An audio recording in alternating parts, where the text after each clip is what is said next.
Good morning, FireTeam Canine Tribe. Coach Carl here. We're just going to be talking about routine or ritual and how we incorporate that into our daily life with our dog and why that's important. Basically, what I'm going to do is just sort of guide you through the period of the day in terms of how I work with Piper and give you some examples of some of the routines that we work with throughout the day. So let's just start first thing in the morning. Piper is in her crate. I walk downstairs, I open up the crate door, and I step back. She steps out of the crate only when she's calm. So I open the crate door, and then I release her with her release word, which is free in our case. And then she comes and she sits in front of me. While she's sitting in front of me, I put her collar on, and then we go upstairs from that point. Now, if your dog is not able to calmly stay in the crate with the door open, basically what you'll do over time is do some crate training, and we've got some crate training skill drills on the YouTube and the Patreon as well, so that's something to take a look at, and if you have any questions about that, I can guide you to that section. Once we have the collar on and we move upstairs, the next thing I do is I take Piper and I take her outside. That's the first things first. She goes pee on command, and I train that by doing exactly this. We go outside, we go to a specific spot in the backyard while she's on leash. So before she gets to go outside, she sits by the back door. I put the leash on, so I hook it onto the collar, only if she's calm. So that's another thing that we work with. If the dog is not staying calm, the leash doesn't go on. Once the dog is calm, leash goes on, and then we head outside to go to the pee spot. So once we get the leash on, we go outside. Same thing. Piper needs to be calm to be able to go outside. So I open the door. As long as she's sitting and she's calm, then I'll allow her outside. If she's not, then I put her back into a position of calmness and then just wait until she's ready to go, and then I release her. And we go to our pee spot. So I have a piece of 4x6 artificial turf that she goes to pee on every morning. And how I train that is I walked out with her on the leash first thing in the morning. I have a few pieces of food in my pocket, and I just stand there just beside that 4x6 piece of artificial turf and wait until she pees. And then once she pees, I say good pee or something like that, empty, depends on what people want to call it. And as soon as she pees, then I give her some food. Okay, so she gets a reward for peeing. And I repeat that every time I take the dog outside to go pee for about 2 weeks, to the point where the dog goes directly to that place to go pee every time, because she knows that if she pees, she's going to get a treat. And then that puts that behavior on cue. So then all we have to do, eventually we can do it without a leash. Walk out to that spot, point to it, say go pee. She'll pee, and then she gets her reward. So all of that said, there's a lot of ritual, a lot of routine that has been built over time to get to that point. I can certainly create some content with respect to how to do that in more detail, but now we're only at the first 2 minutes of the day at this point. Then we finish that, and I give her food for the morning. Some days she just gets a frozen piece of raw food, and she goes to town on that for the next 10 minutes. Some days we take kibble or chopped up raw, and we work on some skill drills. So we do some luring into sits and down and heeling and that type of stuff for about 5 minutes. Again, if you do 5 to 10 minutes of luring training every day, then you'll have a lot of opportunities throughout the week to build skills with your dog, and also, establish a routine and a bond engagement, that type of stuff. So we're looking now at about 10 minutes into our day. Now, if this is a work day, then I'm just going to do my thing. Piper comes in the house, she goes and lays down on her bed. Again, that's building the place position and building that over time so that the dog wants to go there and lay there and relax. Once we have that done, then I'll go to work.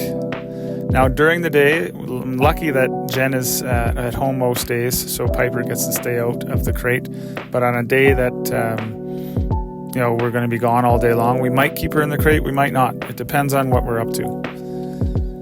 So when I come back from work, Piper is generally outside in the backyard because they can see that I've come home, so then they let Piper out. She comes to the back gate, and she's very excited at this point to see me. So if I open the gate and she jumps up on me because she's super excited, then what I'll do is I'll close the gate and then repeat the process. So eventually opening the gate once she's calm, then she gets to interact with me.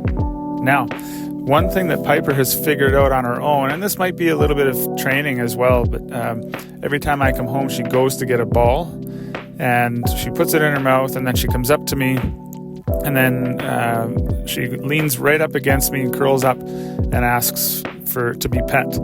So this has been a routine and a ritual on a daily basis every time I come home from work. So we do it, 5 times a week, and it's almost like she's trained it herself. It's nothing that I've trained. She just goes to get the ball, she runs up to me, and then she snuggles up and she gets, I scratch her bum and I pet her and all that stuff. We have some fun. I take the ball out of her mouth, throw it, she comes back up, and we just have a 2-minute play session.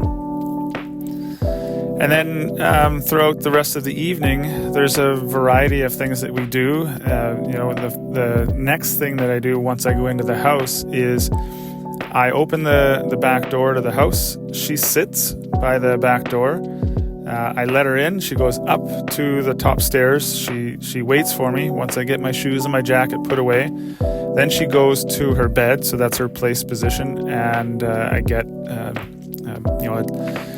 frozen chicken leg or a frozen chicken head or something like that, some form of really high value treat, and she gets that to chew on. So there's a skill that I developed from the back door all the way into the place command, and it's been developed over time where we started at the back door and being calm at the threshold boundaries, and then we got into the house and we worked on having her go up to the top stair and sitting there and waiting for me. And then we worked on going to the place command from that position as well. So again, routine, same thing every day. Sometimes there's 2 or 3 times a day when I come in the house from, going to get the groceries and come in the house and the same thing happens. And that's the key point here, is that if we're consistent with the same patterns each and every day, multiple times a day, the dog will eventually learn these things. Dogs learn in pictures. So as long as we're consistent, they'll learn the patterns, and they'll know that if I'm calm at this door, and then if I go up to the top of the stairs and I'm calm here, then he takes his jacket and shoes and puts them away, then I go to the bed, then he comes and brings me a treat. So it's basically, in a way, the dog training me, but it works out for both of us. It's a win-win, because in the end she gets something that's high value for her, but at the same time she's calm. Going through that process. She's not jumping all over the place and not whining, not running all over the place and jumping on me at the door. So fast forward, throughout the evening, we do a variety of different things. We go training and that type of stuff. One of the things that we do if I'm taking her somewhere to go train is the back gate of the car. I'll open up the back gate. She has to wait until I tell her that she can jump up into the back of the car. And then when we're driving in the car, she has to lay down. And then when we're finished, when we get to our destination, I open the back gate. She waits there until I put the leash and everything on. And then I release her. As soon as I release her out of the car, she gets to sit beside me, and then she gets a treat or a piece of food. And then we go about our day. And then the reverse of that is when we get going back into the car, I'll open up the gate. She sits beside me, and then I tell her to get up into the car, and we take the leash off. She gets a treat. So you can see the routine and the ritual here, and the same process on everything we're doing. She waits, I tell her to do the thing, she does it, and then she gets rewarded for doing it. Again, if we are consistent with this over a period of a week or 2 weeks, eventually it leads to the dog figuring this out on their own, and they just do it for us naturally. And then finally, as the evening goes, she lays around the house because she's had training and she's had all kinds of stuff going throughout the day, so she's just calm.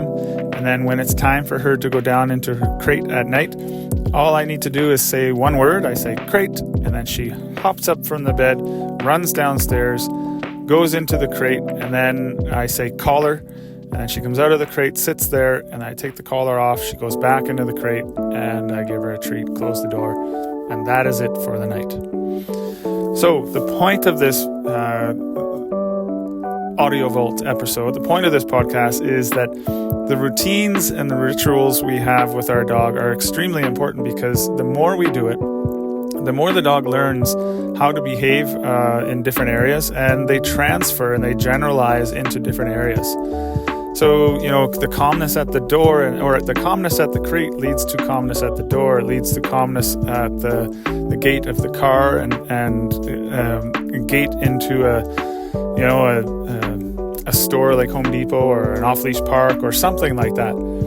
If we have the ability to control, and I use the word control, but manage the dog in a distracting environment because of the things that we've done in our home environment, in our backyard, in our garage, in our car, that type of stuff, will be a lot easier to manage the dog in a variety of different areas, especially new areas, because the dog knows the routine.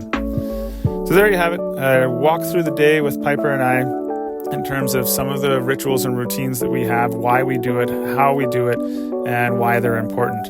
What I'd love to do now is have a conversation with you about some of the things that you're struggling with, or some of the things that you've done to create routine and structure for your dog, or some of the things that your dog has trained you to do. So, for example, do you have a dog that goes to the treat cupboard and barks and whines until you get a treat out of there for them?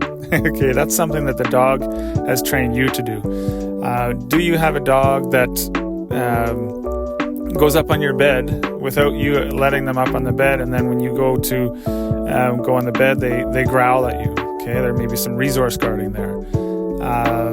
Do you have a dog that pulls on the leash? Okay, so maybe you've allowed the dog to pull on the leash over a period of time, and that ritual is there. The dog just pulls on the leash, and then we have that problem behavior.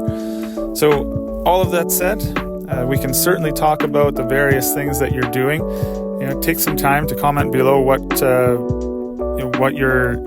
you do that's working really well for you, or what you're doing that's not working well, or what your dog's doing that's not working for you, and let's have a conversation about it, because I truly think that the rituals and the routines that we have with our dogs are extremely important, because they set a foundation for our daily life, and they help us generalize behaviors, not only from in our house to our backyard to our garage to our front yard into our community, but into the broader community as well.